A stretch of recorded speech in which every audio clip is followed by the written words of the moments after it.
Did you know Trump's Iran deal is alarming Israel and Gulf partners? Today's second major Trump foreign policy story. Reuters reports that Trump's US-Iran interim agreement is reshaping the Middle East and alarming US partners, especially Israel and Gulf states. The deal is being praised by supporters as a breakthrough that prevents a wider war, but critics say it gives Iran legitimacy, sanctions relief, and strategic breathing room. According to Reuters, the agreement is the first such deal between the United States and Iran since Iran's 1979 revolution. It starts a 60-day ceasefire and opens talks on nuclear issues and a permanent resolution. But the same reporting says Israel and Gulf rivals are deeply anxious because the agreement may strengthen Iran's regional position. That is the heart of the story. Trump may have reduced the immediate risk of war, but he may also have changed the regional balance of power.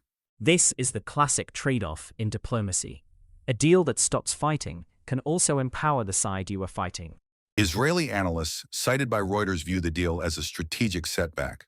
Why? Because the interim agreement does not appear to fully limit Iran's missile capabilities or proxy networks. It also appears to reduce Israel's influence over U.S. policy by creating a direct U.S.-Iran negotiating channel. For Israel, that is a serious concern. Israel has long viewed Iran as its most dangerous strategic adversary. If Washington begins direct diplomacy with Tehran and offers phased relief, Israeli leaders may worry that their security priorities are being pushed behind Trump's desire for a deal. Gulf states face a different but related concern. For years, many Gulf governments have relied on U.S. security guarantees to balance Iran. If Trump's agreement signals a shift toward accommodation with Tehran, those states may begin hedging.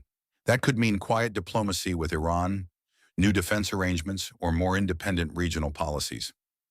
Reuters describes the deal as giving Iran initial benefits and legitimacy while leaving major issues unresolved.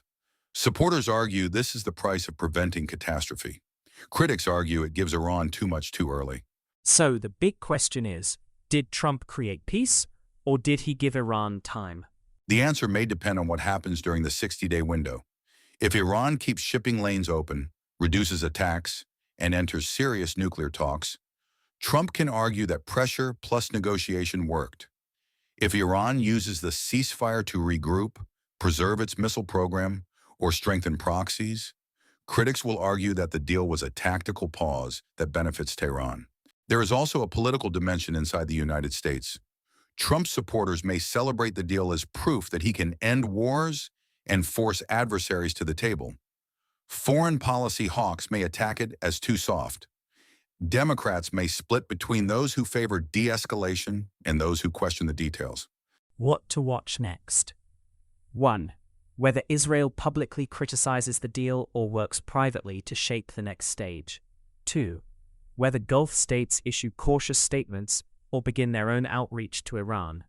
3. Whether Iran's missile and proxy activity actually decreases. 4. Whether Congress challenges sanctions relief. 5. Whether Trump frames allied anxiety as resistance to peace, or as a detail to be managed. Bottom line, Trump's Iran deal may reduce the risk of immediate war, but Reuters reporting makes clear that it is also creating alarm among U.S. partners who fear Iran may emerge stronger. The next 60 days will determine whether this is a breakthrough or a dangerous pause.